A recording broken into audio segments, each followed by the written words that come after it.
IMF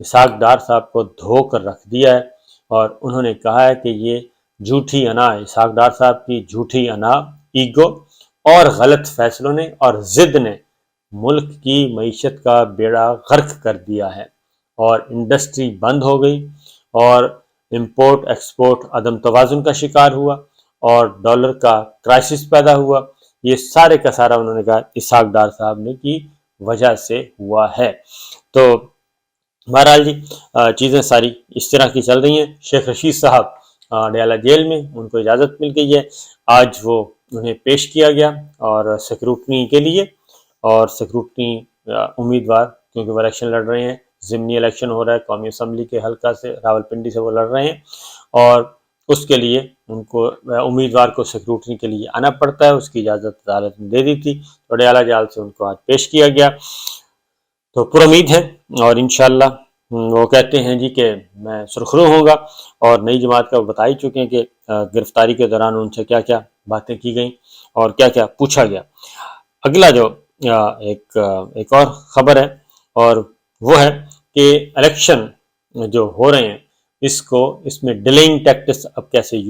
پورے کیے جائیں۔ تو ہمارے پاس جو اطلاع ہے جی کہ انتخابات اب یہ ایک اور بھی آپ کو اگلے ولاگ میں بتاؤں گا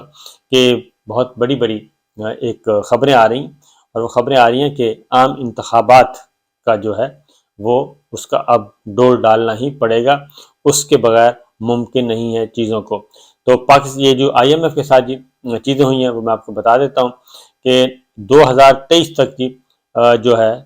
نومبر 2023 تک، یعنی کہ یہ اگلے 10 نہیں بلکہ تھوڑی بنتے ہیں 8-9 مہینوں میں، اگلے 8-9 مہینوں میں پاکستان نے جی جو بجلی ہے وہ مہنگی کرنے کا پلان دے دیا ہے آئی ایم ایف کو، اور آئی ایم ایف نے مانگا تھا، انہوں نے کہا جی پہلے پلان دیں تاکہ کس طریقے سے، تو بجلی 7.91 تقریباً 8 روپے فی یونٹ مہنگی کرنی پڑے گی جی، اور یہ مہنگی کی جائے گی فروری تا مارچ جو ہے اس میں 3.21 کی جائے گی، مارچ تا مئی پھر 69 کی جائے گی، اور اس کے بعد جون اگست تیسری سماہی جو ہے اس میں 1.64 فی یونٹ بڑھائی جائے گی بجلی، اور اس طریقے سے ستمبر سے نومبر تک چوتھی سماہی میں بجلی کے فی یونٹ تقریباً 2 روپے 1.98 تقریباً 2 روپے کا اضافہ کیا جائے گا فی یونٹ۔ اور اگلی خبر جو ہے وہ ہے کہ کسان پیکج کے تحت بجلی کی سبسڈی 1 مارچ سے ختم کرنا ہوگی، اور کسان پیکج کے تحت سبسڈی ختم کرنے سے 65 ارب روپے کی بچت ہوگی۔ اب یہ جو 65 ارب روپے کسانوں کو سبسڈی دی جاتی ہے، اس کے لیے انہوں نے دیا تھا دھرنا، اور دھرنے کے نتیجے میں احتجاج کیا تھا، اس کے احتجاج کے نتیجے میں مذاکرات ہوئے تو یہ سبسڈی دی گئی تھی زراعت کو، تو وہ زراعت کی سبسڈی واپس لی جائے گی۔ اگر یہ زراعت کی سبسڈی واپس لی جاتی ہے تو اگین کسان احتجاج کریں گے، اور اگر ان کا یہ مطالبہ پورا نہیں کرنا تو پھر اجناس کی قیمت بڑھانی پڑے گی، یعنی جو بنیادی قیمت ہے قوت خریدنے کی، گندم ہے، کپاس ہے، مکئی ہے، بعض دیگر چیزیں، ان کی قیمت بڑھانی پڑے گی، ادروائز کسان جو ہے وہ کہتے ہیں کہ ہمیں سوٹ نہیں کرتا، اور حقیقت بھی یہی ہے، کھادیں بہت مہنگی ہو گئی ہیں، اور باقی بیج بہت مہنگا ہوا ہے، جو ادویات استعمال ہوتی ہیں پیسٹیسائڈ وہ بہت مہنگی ہو گئی ہیں، یہ سارے کا سارا۔ اس کے علاوہ جو فیول جو ہے اس کی بھی کڑی شرائط ہیں، اور صارفین سے مزید 35 ارب روپے جمع کیے جائیں گے جی، مارچ سے نومبر تک 35 ارب روپے وہ لگنا ہے، اور فیول چارج ایڈجسٹمنٹ کی مد میں 14 ارب روپے سیل ٹیکس کی مد میں جمع کرنے ہوں گے۔ تو یہ ایک ڈیٹیل ساری بات ہے جی، اور ایک نیا طوفان آنے والا ہے۔ تو یہ ہے اب تک کی صورتحال۔